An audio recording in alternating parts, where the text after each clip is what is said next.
This Thursday, April 4th, marks the founding of the North Atlantic Trade Alliance 75 years ago in 1949. But in the midst of all the ceremonies and speeches, NATO is facing one of its most serious challenges since it emerged from the ashes of World War II. Its relevance has been heightened in recent years since the start of the war in Ukraine, but as NATO is increasing its military aid there, the prospect of a new Trump presidency has many in the alliance worried. North America also needs Europe. European allies provide world-class militaries, vast intelligence networks, and unique diplomatic leverage, multiplying America's might. To NATO, the United States has more friends and more allies than any other major power. I don't believe in America alone, just as I don't believe in Europe alone. I believe in America and Europe together in NATO. Kristine Berzina is the Managing Director, Geostrategy North at the German Marshall Fund of the U.S. She joins me now live from Washington, D.C. Kristine, thanks so much for taking the time to speak to us. A lot of symbolism today there in Brussels. What message is NATO trying to send with this anniversary today, 75 years? This is a very big anniversary for NATO, and it's trying to show one of strength and also of ambition for the future. NATO has achieved a great deal in its 75 years to protect all of its member states, protect all of the allies. And now it is seeking to celebrate that victory, but also to say, hey, we are looking at the challenges that are coming ahead, and we are preparing to be a main player in solving those challenges, despite some of the isolationist rhetoric we are hearing around the world. So, one thing that has happened in this particular celebration is a discussion over how to give NATO itself a bigger role in providing weapons and coordinating the aid that is going to Ukraine right now.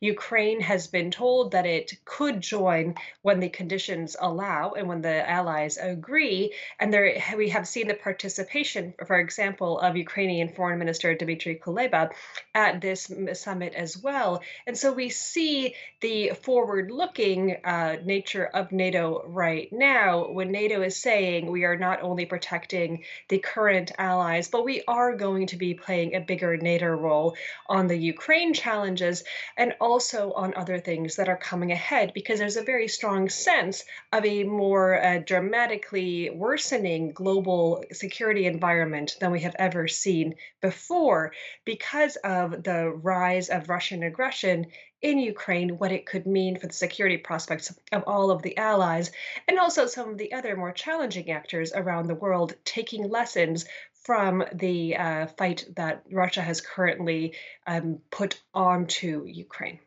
So, what effect would you say the war in Ukraine has had on NATO over the past few years? I mean, just a few years ago, the French president Emmanuel Macron was criticizing the alliance as being brain dead.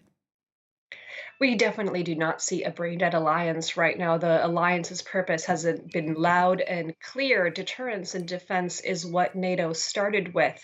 And right now, that is what NATO is focusing on. We have seen between last summer and this summer a great deal of movement from adapting very robust regional plans that would be able to protect every part of the alliance to now seeing, well, how would that work in practice and exercising in bigger exercises more actively than we have seen thus far in order to say NATO is active, NATO is here, and NATO is capable of protecting all of the allies, which is its core mission. Before the invasion, there was a question, well, what does NATO do exactly? And so there's a lot of training and partnership.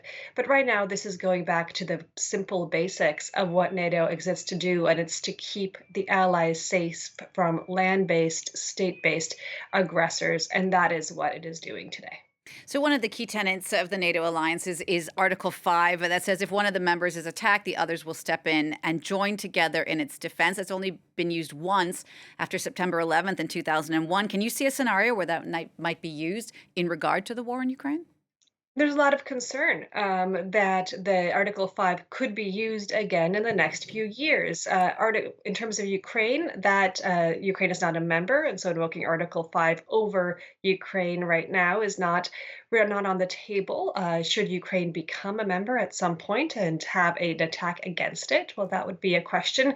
The bigger concerns for Article 5 right now are what are the lessons that Russia is going to draw from its war in Ukraine? And if Ukraine doesn't have enough support, and if Ukraine falls to Russia, then Ukraine will be an example for Russia of the success of aggression on the European continent. And then any other European ally, anywhere along the eastern flank, look at the long border of Finland, the Baltic states, Romania, any of these countries, Poland, could also invoke Article 5 if they were to be attacked. And so the preparations are to say, should we be attacked? What would we do? How would we cooperate? Um, who goes? How do we defend? But also, the more you exercise and the more you plan, the less likely any kind of Russian aggression is to succeed.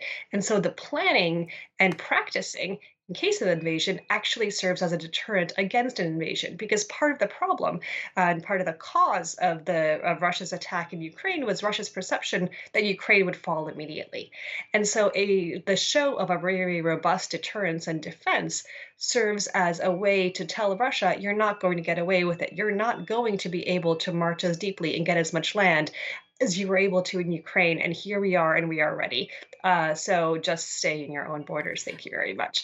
And that is something we are seeing daily. And the hope is that we do not see the need to have Article 5 invoked, because NATO will be so strong that clearly that will have been a mistake for Russia and it will never try it. All right, Kristine, thanks so much for taking the time to speak to us. Kristine Berzina there in Washington. Thank you.